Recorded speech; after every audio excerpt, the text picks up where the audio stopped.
Vamos conversar sobre esse tema, mais uma continuação, porque eu reparei que vocês ficaram com muitas dúvidas referente ao primeiro vídeo que a gente postou aqui sobre esse tema anteontem. Vou colocar nos cards, inclusive, aqui para você assistir depois.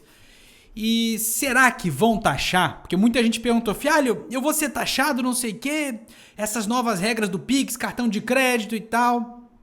Galera, vamos lá. Aqui vou trazer as informações, eu fui consultar no detalhe. Lembrando, a gente tem...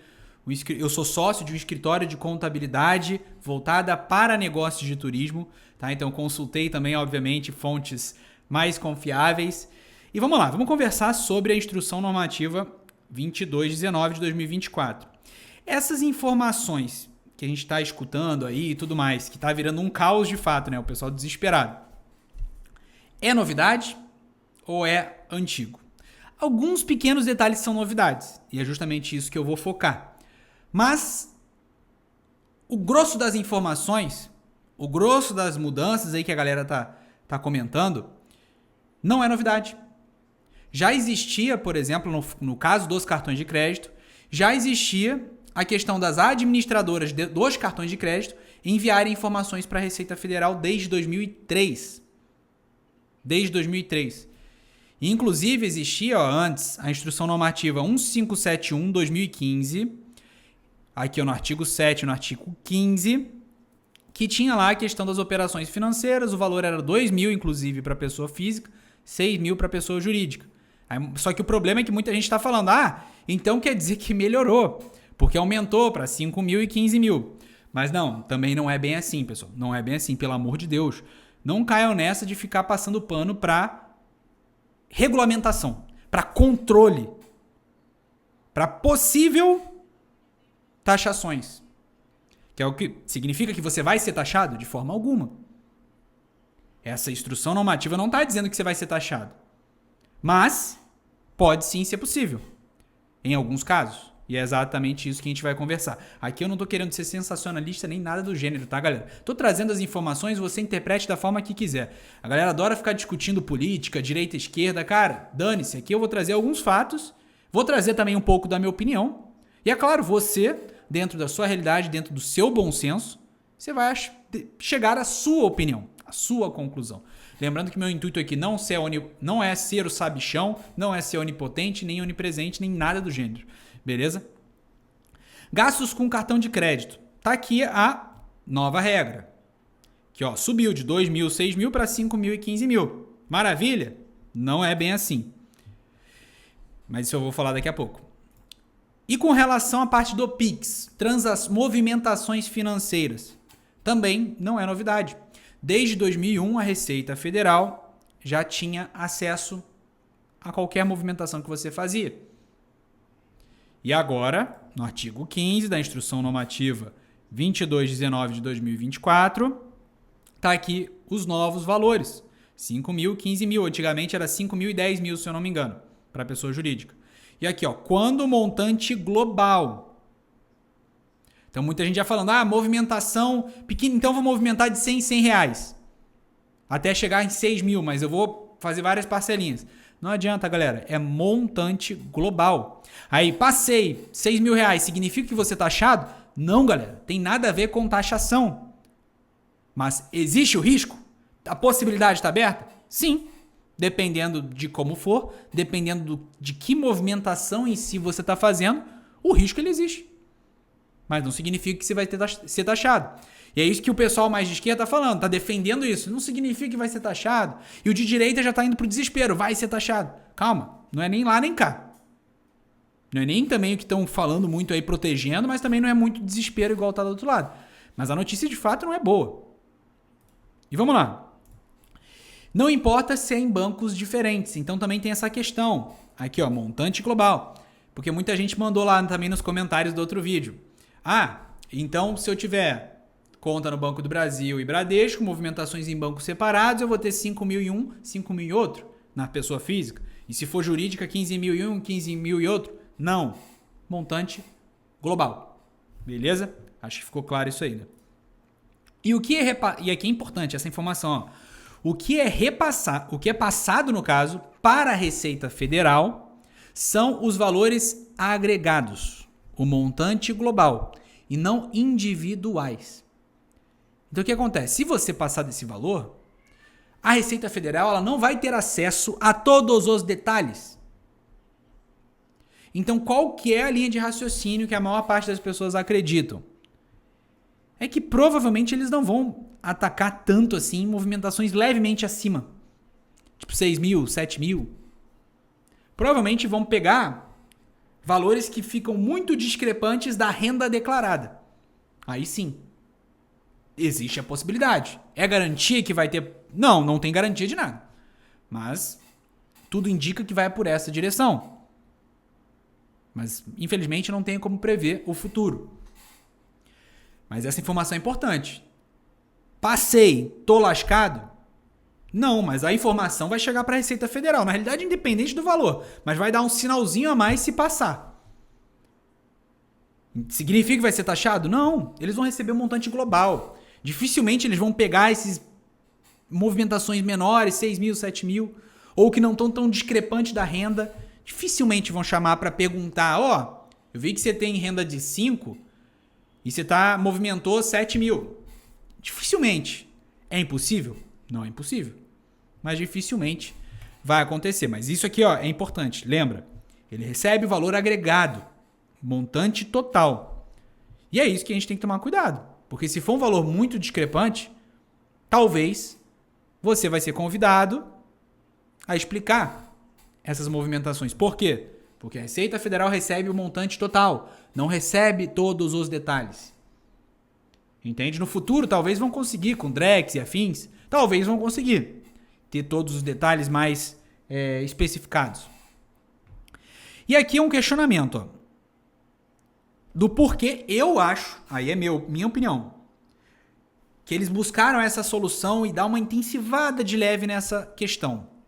Porque o governo atual tá sim, isso é um fato, não tô puxando sardinha, é um fato. Ele está com dificuldade de passar novos tributos. Por vários motivos, mas o principal deles é que o pessoal já tá com uma carga tributária muito forte. Já tá os caralho, desculpa o palavrão, mas já tá asfixiado de tanto imposto, tanta tributação. E eles estão com dificuldade de passar novos tributos. E a conta não tá fechando positivo. O rombo tá ficando maior. Qual a solução mais fácil? Verificar os tributos que já existem, que eles já podem cobrar se for o caso, de forma mais apurada. Concorda? Que se tá difícil passar novos tributos, beleza, não fazemos isso. Tá dando muito problema, tá complicado, a galera... Então, já que a gente não pode ir nesse caminho, vamos no outro. Vamos verificar os tributos que já existem e que a gente pode cobrar de forma mais apurada, mais detalhada. Eu vejo dessa forma. Que, se eu não me engano, até saiu matéria falando ali que o sonegrômetro, acho que é a palavra é difícil, mas é, enfim, sonegação prevista ali, mais de 600 bilhões de reais, se eu não me engano. Mas é claro, muitos desses são autônomos que fazem isso muitas vezes para sobreviver. É o Uber, é o cara do cachorrinho lá que vende... Cachorrinho não, cachorro quente. Na rua, coxinha e afins. Mas eu também não vou entrar muito nessa pauta, que daí a militância, tanto de um lado quanto de outro, vai vir desesperada aqui quando eu tô só trazendo alguns fatos de fato. E o que me incomoda é isso aqui, ó. Isso aqui, galera. A questão da eficiência. Para algumas coisas, a Receita, o governo, é eficiente para caramba. Super eficiente. Só que para outras coisas, não tem tanta eficiência. Para algumas questões bem delicadas, só que às vezes envolvem algumas questões aí mais profundas, aí é muito difícil de fazer. Mas quando eles querem ser eficientes, eles são bem eficientes. E isso é uma crítica assim, que eu faço e que fico bem triste, na realidade, com isso. Porque a única coisa que eu quero, de fato, é o bem do país. Bem das pessoas, quero que todo mundo consiga prosperar, crescer, evoluir. Aí vamos lá. Não adianta fracionar valores menores que 5 mil, achando que vai conseguir passar mais tranquilo, porque o que importa é o montante global. E mesmo que você gaste abaixo de 5 mil, eles também vão ter acesso a isso aí, galera. Sendo bem sincero. Uma forma de tentar regularizar o que não está regularizado. Então isso aqui é tipo assim, pô, é difícil, por exemplo, eu conseguir regularizar as questões relacionadas a tráfico de drogas e afins. É difícil passar legalizações disso. Bem complexo, por sinal. Então, como que eu faço para regularizar esse mercado e ganhar um imposto, só que sem precisar passar por todos os trâmites de legalização, que seria extremamente complexo? Estão entendendo? Aí muita gente vai dizer, então é só para isso, tá maravilhoso. Não, só que nesse caminho acaba que vai atingir um monte de gente que não mexe com essas coisas. E é aquilo, muitas vezes eles colocam um falso pretexto para justificar mais um imposto, mais uma tributação, mais uma regulamentação. Só que na realidade os interesses são muito mais profundos. E eu não estou dizendo se é direita ou esquerda, cara, dane-se isso. Geralmente, acho que historicamente isso sempre foi feito independente do lado. Regularizar o Uber, sem necessariamente passar por legislações, entre muitas outras coisas. Por exemplo, os autônomos, que muitas vezes, em alguns casos, para tentar fechar a conta no positivo no final, fazia um pouco formal e um pouco informal. Agora, muita gente que recebia, por exemplo, no mês 7 mil e na PF 5 mil, vai precisar, provavelmente, fazer a transformação de MEI para ME. Dessa forma, o governo vai conseguir arrecadar mais imposto. Só que, possivelmente, alguns negócios menores, esses negócios pequenos, alguns possivelmente vão quebrar. Ou não vai fazer mais sentido para o dono. Ele vai falar, pô, é tanta energia que eu gasto, mas o meu lucro, que antes era 4 mil, caiu para 2.800. Já nem compensa mais o esforço. Eu prefiro trabalhar como CLT ou tentar arrumar uma vaga de emprego. Entende onde mora o problema? Provavelmente vai ter mais gente na malha fina. Isso é um fato também. Porque, galera, IA tem várias vantagens, desvantagens, mas uma das desvantagens, se pode se dizer, é isso. O cruzamento de dados agora, utilizando a inteligência artificial, fica mais fácil para identificar padrões errados. Tipo isso, alguém que tem uma parte do negócio recebe na PJ e outra parte na PF. Então, aqui é uma suposição minha. Provavelmente, sim, vai ter mais gente na malha fina. Pessoas que fazem besteira, sim. Mas pessoas que, cara, estão lutando para sobreviver.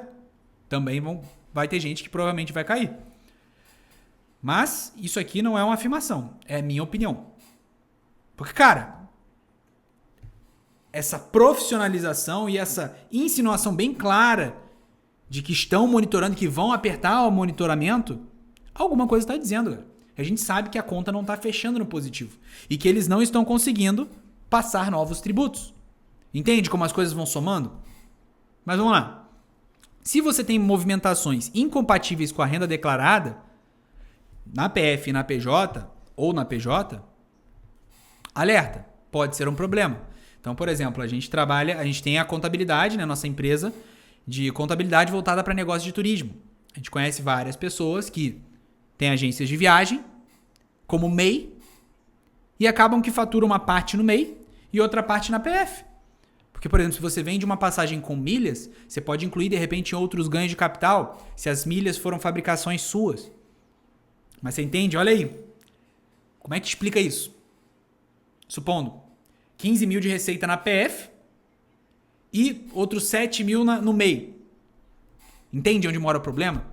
Então, de fato, muita gente que tinha uma agência de viagem que faturava alto como MEI, por exemplo, e estava ainda no MEI, cara, provavelmente ou vai sofrer desenquadramento, que eu já recebi vários relatos de pessoas que estão sofrendo desenquadramento, daí vão ser obrigadas a migrar pro ME, ou você que está nesse limbo e ainda não sofreu desenquadramento, provavelmente vai ter que passar para ME. Não tem jeito. Aí, naturalmente, você vai ter cobranças maiores de impostos. É algo absurdo também, que, meu Deus, não. Para negócio de turismo, não, mas é uma carga tributária maior. Isso é um fato. Muitas pessoas que tinham milhas e acabavam que vendiam as milhas, além das suas milhas próprias, vendiam milhas de parente, de outras pessoas, provavelmente também vai ter que tomar mais cuidado. Porque quando é você vendendo as milhas que você fabricou, beleza. Você inclui lá na declaração de imposto de renda em outros ganhos de capital, até 35 mil isento. Só tem que declarar, mas é isento. E daí, caso dê algum problema, você tem a justificativa. Mas é claro, é chato. igual. Mas se fizer tudo certinho, cara, essa situação não vai te afetar muito. Sendo bem sincero, tá, galera? Tô sendo sincero. Agora a galera da direita vai vir me bater aqui. Mas não é essa a questão. O que eu quero dizer aqui é que, de fato, quem faz tudo redondinho, a princípio não vai ter problema com isso aqui. Mas, vamos lá. Mesmo que você faça tudo certinho. E, pensa comigo. Vamos quadrar nessa lógica. Você que faz tudo certinho. Mas pode acontecer de você que faz tudo certinho sinalizar para a Receita que tem alguma inconsistência. Aí o que acontece? Ah tá, é só você ir lá, Lucas Fialho, e apresentar tudo. Sim, mas pensa o estresse que vai ser. Pensa o estresse que vai ser. Você tem que juntar um monte de papel, ir lá desesperado, nervosismo, uma noite sem dormir, 2 noites sem dormir até ir lá e comprovar tudo. Estão entendendo? Isso pode acontecer, cara. Com você que tá ali, trabalha pra caramba todos os dias e tal. Aí, pum, fazendo tudo certinho, tentando jogar dentro das 4 linhas.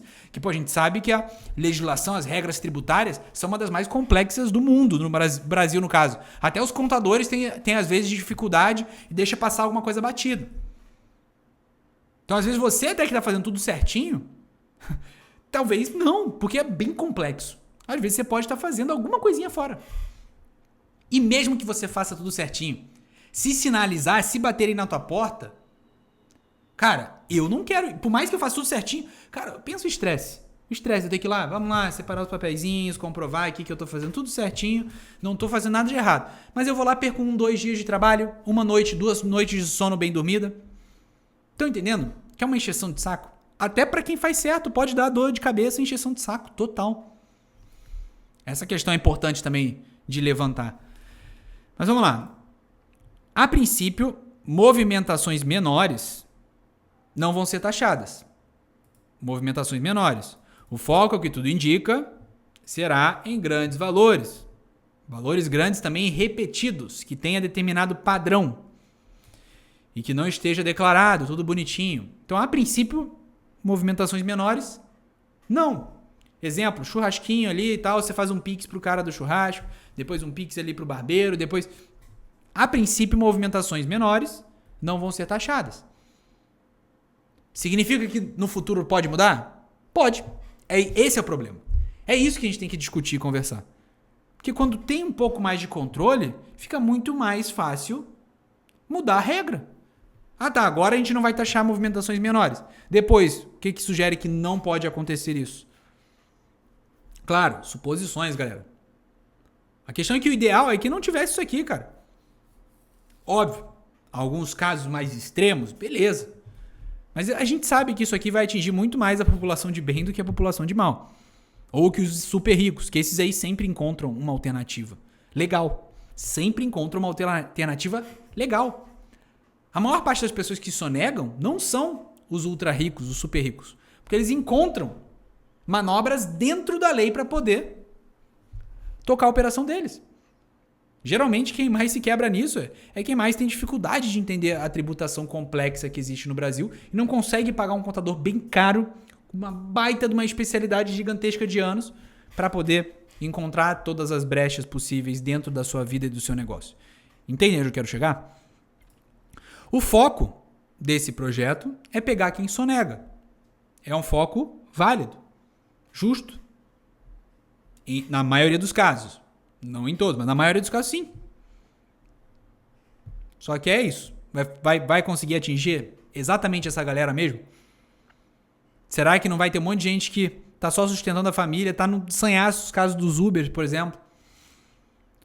Mas vamos lá. O que a Receita, inclusive ela fez essa matéria aqui, ó, explicando, site da própria Receita Federal. Se você quer ler, é bem pequenininho aqui, ó, poucas informações, mas eu já estou resumindo uma boa parte para vocês. Só escrever, ó, no Google, Receita Federal esclarece evolução na e-financeira.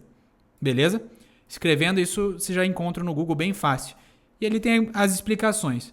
Mas de forma resumida, está dizendo lá, a Receita Federal, tá destacando que a instrução normativa se refere à informação dos gastos, movimentações em Pix e cartão de crédito e não à tributação. Mas a tributação ela pode ser sim uma consequência da informação. Isso pode acontecer? Pode. Mas o que a Receita Federal está destacando é que a instrução normativa se refere à informação e não à tributação. Mas o que eu complemento é isso. A tributação pode ser sim uma consequência. Vamos lá. Ponto 2. A Receita Federal ela destacou que o PIX, transações financeiras, como um todo, não precisa ser necessariamente PIX, vão ser informadas por qualquer instituição financeira. E essa é uma das grandes diferenças. Porque antigamente, nas instruções normativas antigas, eram os grandes bancos. Não tinha incluído fintechs, alguns gateways de pagamento e tudo mais. Agora não, é todo mundo. Então essa foi uma das mudanças, entende? E outra coisa, muita gente fala, mas antigamente era 2 mil e 6 mil, igual eu mostrei pra vocês ali, né? 2 mil e 6 mil, beleza. Mas galera, a inflação do jeito que aconteceu, esses 2 mil, lá em 2001, se não me engano, 2003, hoje valeria 10, 15, 20, muito mais. Entende? Mas a questão que eu trago é essa. O que valia antigamente também era mais a questão das movimentações em bancos. Não incluía fintechs, instituições pequenas financeiras. Então é uma diferença grande também, tendo em vista que muita gente hoje usa esses serviços de fintechs. E a Receita Federal também destacou que vai realizar o cruzamento de informações com o intuito de identificar padrões ilegais. Isso aqui, a princípio, é uma baita justificativa. Só que o problema é que, cara, o meu questionamento é qual que é a eficiência disso a ponto de não atrapalhar quem está no campo de batalha trabalhando de forma justa. Que vai ter que, às vezes, parar o seu tempo para ter que explicar um monte de coisa. Diminuir a sua produtividade para se justificar. Quando, na realidade, fez tudo certinho. Entende onde eu quero chegar? Esse é o meu questionamento. Esse motivo ele é nobre. Realizar o cruzamento de informação para identificar padrões ilegais. Isso é justo. Mas vocês entendem onde eu quero chegar também? Mas, galera, lembrando, a própria Receita Federal esclareceu a evolução na e-financeira. Deem uma olhada nessa matéria, caso vocês queiram. Se inscrevam no canal, caso vocês gostem de assunto de cartões de crédito, milhas aéreas, viagens e investimentos, tá? Se vocês não gostam, não precisa desses assuntos, não precisa se inscrever, porque o nosso canal não é sobre contabilidade especificamente, tá? Eu falei desses temas porque a gente fala aqui de cartões de crédito, linhas de crédito, como você usar o cartão de forma certa, você conseguir potencializar suas viagens utilizando milhas e pontos, programas de fidelidade, estratégias para viajar mais barato também de emissões, tá bom? Então a nossa pauta do canal é especificamente essas. Espero que vocês tenham gostado. Comentem aqui embaixo a opinião de vocês, é claro, sempre muito bem-vinda. E é isso, galera. Vamos pra cima e tamo junto.